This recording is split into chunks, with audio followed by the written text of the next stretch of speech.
केंद्रीय मंत्री रक्षा खडसे यांच्या मुलीची छेडछाड। मुक्ताईनगरच्या कोथळी गावामधल्या संत मुक्ताई यात्रेच्या दरम्यान छेडछाड। काही टवाळखोर मुलांनी त्यांच्या मनाविरोधात फोटो काढण्याचा प्रयत्न केला।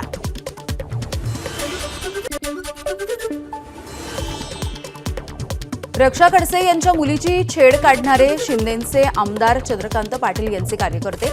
रोहिणी खडसे यांचा मोठा दावा। आरोपींचा एकनाथ शिंदेंसोबतचा फोटो सुद्धा समोर। मंत्र्यांची मुलगीच जर सुरक्षित नसेल तर सर्वसामान्य जनतेच्या मुलींचं काय? मंत्री रक्षा खडसे यांचा सवाल। खडसेंच्या मुलीसह इतर काही मुलींची टवाळखोर मुलांनी छेडछाड केल्यामुळे खळबळ। रक्षा खडसेंच्या मुलीची छेड काढणारे एका विशिष्ट पक्षाचे लोक। मुख्यमंत्री देवेंद्र फडणवीस यांचा गंभीर आरोप। या प्रकरणामध्ये कोणालाही माफ करणार नाही, फडणवीसांचा इशारा। रक्षा खडसेंच्या मुलीची छेड काढणारे एका विशिष्ट पक्षाचे लोक असल्याचं वृत्त खरं। मुख्यमंत्री देवेंद्र फडणवीसांच्या वक्तव्याच्या नंतर एकनाथ खडसे यांची ही प्रतिक्रिया। रक्षा खडसेंच्या मुलीच्या छेडछाडीचं प्रकरण। राज्य महिला आयोगाच्या अध्यक्ष रुपाली चाकणकरांचे पोलिसांना कठोर कारवाई करण्याचे आदेश। तरुणांच्या गुन्हेगारी पार्श्वभूमीची सुद्धा चौकशी। मंत्र्यांच्या मुलीची छेडछाड होत असेल तर अशा प्रवृत्तींना पोलिसांनी ठेचून काढलं पाहिजे। मंत्री उदय सामंत यांची संतप्त प्रतिक्रिया। केंद्रीय मंत्री रक्षा खडसे यांच्या सुरक्षा रक्षकाला धक्काबुक्की झाल्याचं प्रकरण। मुक्ताईनगर पोलीस ठाण्यामध्ये 4 जणांच्या विरोधात विनयभंग आणि पॉक्सोच्या अंतर्गत गुन्हा दाखल।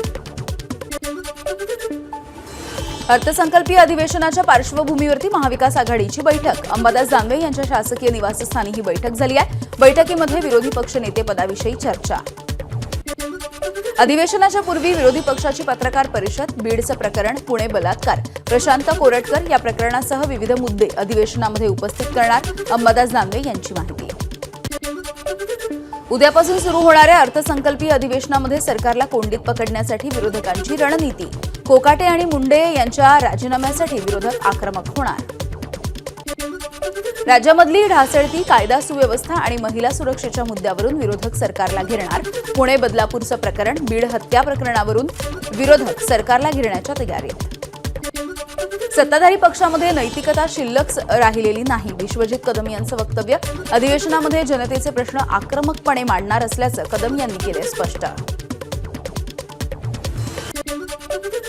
एकनाथ शिंदेंनी अमित शहांकडे फडणवीसांची तक्रार केली। पहाटे 4 वाजता शहांची भेट घेऊन शिंदेंनी फडणवीसांची तक्रार केली। संजय राऊत यांचा मोठा दावा। सरकारमध्ये आपली प्रतिष्ठा राहिलेली नाही, कालपर्यंत मुख्यमंत्री होतो, मात्र आज माझे सर्व निर्णय फिरवले जात आहेत। एकनाथ शिंदेंनी अमित शहांकडे तक्रार केल्याचा शिंदेंचा दावा। तुमचा पक्ष भाजपमध्ये विलीन करा, अमित शहांचा शिंदेंना सल्ला। संजय राऊतांचा दावा। आमचे 125 लोक निवडून आले, त्यामुळे तुम्ही सीएम होऊ शकत नाही, भाजपचाच मुख्यमंत्री होणार असंही शहांनी शिंदेंना सांगितलं। राऊतांचा दावा। पुण्यामधल्या हॉटेलमध्ये शहांसोबत झालेला संवाद हा खोटा होता, हे शिंदेंनी सावरकरांची शपथ घेऊन सांगावं। संजय राऊत यांचं शिंदेंना आव्हान। संजय राऊतांनी आमच्या पक्षाचा विचार करू नये, मंत्री प्रताप सरनाईक यांची टीका। सामनामध्ये शिंदेंचं नाव नसेल तर वाचणार कोण? सरनाईकांचा हल्लाबोल।